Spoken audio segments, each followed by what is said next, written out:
السلام علیکم۔ ہماری آج کی گفتگو کا موضوع ہے اردو زبان کی نشو و نما میں صوفیہ کرام کا حصہ۔ اردو کی ابتدائی نشو و نما میں صوفیہ کرام کی خدمات سے انکار ممکن نہیں۔ یہی وہ لوگ تھے جنہوں نے رشد و ہدایت اور تبلیغ و اشاعت کا کام مقامی زبانوں میں انجام دیا۔ انہوں نے اردو کی تشکیل، ترویج اور نشو و نما میں بھی اہم کردار ادا کیا۔ ان کی خانقاہیں اور جماعت خانے معاشرے کے تمام افراد کے لیے بلا تفریق ہر وقت کھلے رہتے تھے۔ اس وقت خانقاہوں کی حیثیت ایک کمیونٹی سینٹر کی سی تھی جہاں پر معاشرے کے تمام افراد کی تربیت ہوتی تھی۔ بابا فرید الدین مسعود گنج شکر سلسلہ چشتیہ کے ایک اہم بزرگ تھے۔ ان سے بلا مبالغہ ہزاروں لوگ فیض یاب ہوئے۔ آپ اردو اور پنجابی میں شعر کہتے تھے اور آثار سے معلوم ہوتا ہے کہ آپ کی خانقاہ میں علاقائی زبان میں گفتگو ہوتی تھی۔ ان کے سلسلے کی متعدد کتابوں میں ان کے اقوال اور دوہے نقل کیے گئے ہیں۔ حضرت نظام الدین اولیاء کے ملفوظات فوائد الفوائد میں بھی بابا فرید الدین گنج شکر کا ذکر خیر کثرت سے ہوا ہے۔ مولوی عبدالحق نے اپنی کتاب اردو کی ابتدائی نشو و نما میں صوفیہ کرام کا کردار میں بابا فرید کے کئی اقوال اور کلام کے نمونے نقل کیے ہیں۔ اس کلام میں ایک غزل ایسی بھی ہے جس میں شکر گنج بطور تخلص استعمال ہوا ہے۔ آثار سے معلوم ہوتا ہے کہ یہ غزل ان کی نہیں ہو سکتی کیونکہ وہ فرید تخلص کرتے تھے۔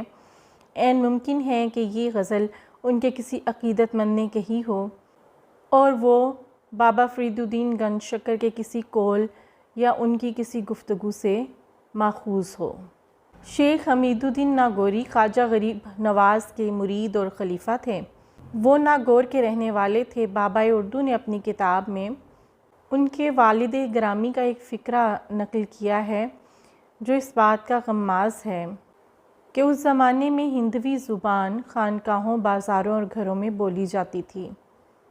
شیخ شرف الدین بو علی قلندر پانی پتی۔ سجن سکارے جائیں گے اور نین مریں گے روئے، بدھنا ایسی رین کر بھور کدھی نہ ہوئے۔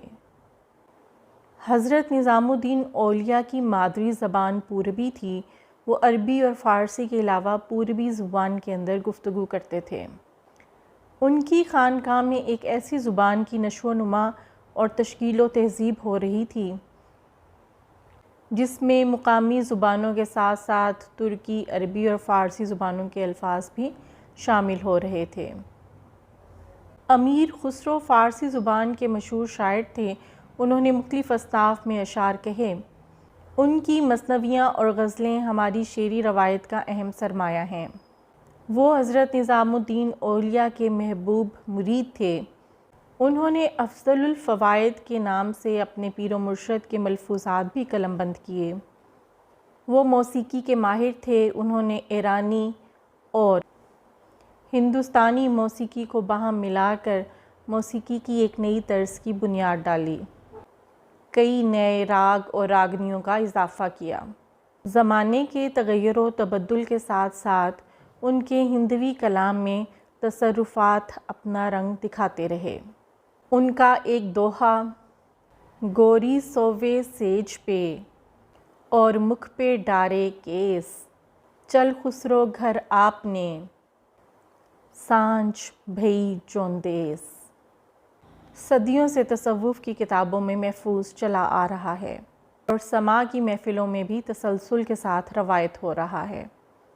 امیر خسرو نے خالق باری کے عنوان سے ایک منظوم نصاب نامہ بھی لکھا تھا جو لفظی تغیر و تبدل کے ساتھ آج بھی معروف ہے۔ شاہ عالم عرف شاہ منجن۔ شاہ عالم کی خانقاہ میں بھی ہندوی زبان رائج تھی۔ ان کے مریدین بھی اسی زبان میں گفتگو کرتے تھے۔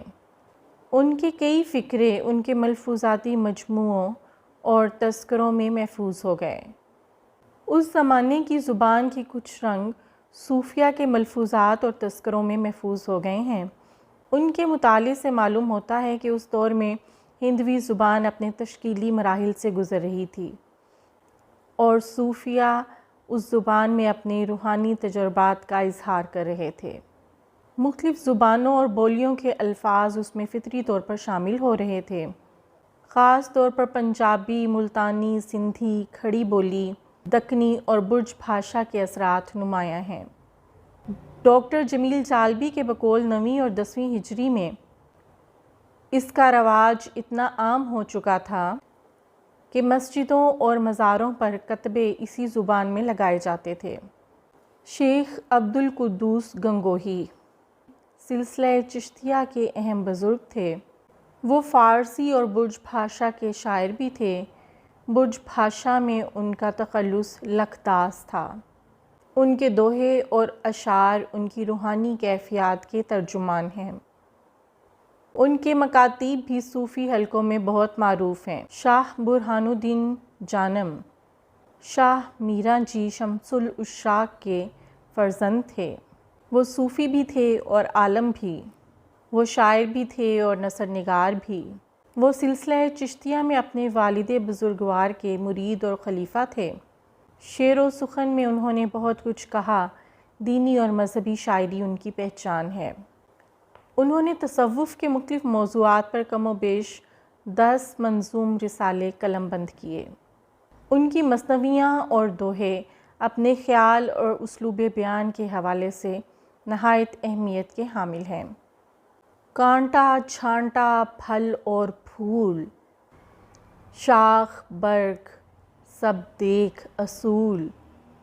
شاہ وجیہ الدین علوی گجراتی شاہ وجیہ الدین کی گفتگو میں ہندوی کے جو الفاظ اور فقرے استعمال ہوئے ہیں وہ ان سے پہلے کے بزرگوں کے مقابلے میں زیادہ عام فہم ہیں۔ ان کے ملفوظات کا ایک مجموعہ بحر الحقائق کے نام سے مرتب ہوا۔ یہ مجموعہ سوالات اور جوابات پر مشتمل ہے۔ سوالات فارسی زبان میں ہیں جبکہ ان کے جوابات ہندوی میں دیے گئے ہیں۔ ڈاکٹر جمیل چالبی نے اس کتاب میں سے کچھ ہندوی جوابات منتخب کر کے اپنی کتاب تاریخ ادب اردو میں شامل کیے ہیں۔ شاہ امین الدین اعلیٰ شاہ شاعر بھی تھے اور اعلیٰ نثر نگار بھی۔ ان کے کچھ شعری نمونے قدیم بیاضوں میں ملتے ہیں۔ کچھ نثری رسالے بھی ان کی یادگار ہیں۔ انہوں نے اپنے زمانے کے مزاج کے مطابق مختلف اصناف سخن میں اشعار کہے۔ ان کی غزلوں، قصیدوں اور دوہوں وغیرہ کے نمونے مل جاتے ہیں۔